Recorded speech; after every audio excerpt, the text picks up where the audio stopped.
আপনারা দেখতে পাচ্ছেন সামনে একটা সুন্দর একটা মসজিদ। এটা আমাদের বাড়ির সামনে, একদম সামনে পশ্চিম দিকে অবস্থিত। এই মসজিদটি রাস্তার ওই দিকে, আমাদের বাসা এই দিকে।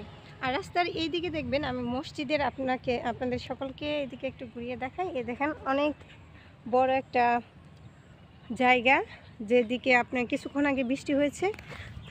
আকাশ অবস্থা মেঘলা, তার সাথে সবুজের একটা সমারোহ। সবুজ মেঘলা আকাশ, সবুজ প্রকৃতি দেখতে খুবই মনোমুগ্ধকর। আমি এবং আমার চাচাতো বোন দুজন বের হয়েছি এই প্রকৃতির সুন্দর দৃশ্য দেখার জন্য।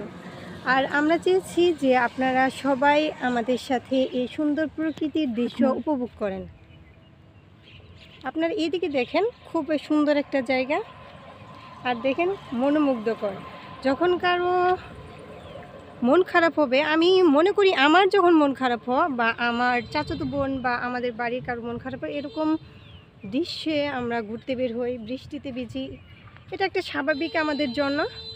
আজকেও এরকম একটা পরিস্থিতি হয়েছে, আমরা সেজন্য দুই বোন মিলে বের হয়েছি এরকম একটা প্রকৃতির সাথে নিজেদের মিলিয়ে নেওয়ার জন্য।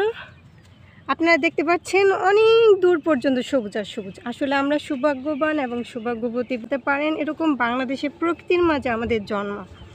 হয়তো এখানে 5 তলা বা 10 তলা কোনো ভবন নেই, কিন্তু আমরা অনেক ভাগ্যবতী। এরকম সুন্দর প্রকৃতির সাথে আমরা বড় হয়েছি। আল্লাহ তাআলার কাছে অনেক শেষ শুকরিয়া এরকম প্রকৃতি দান করার জন্য।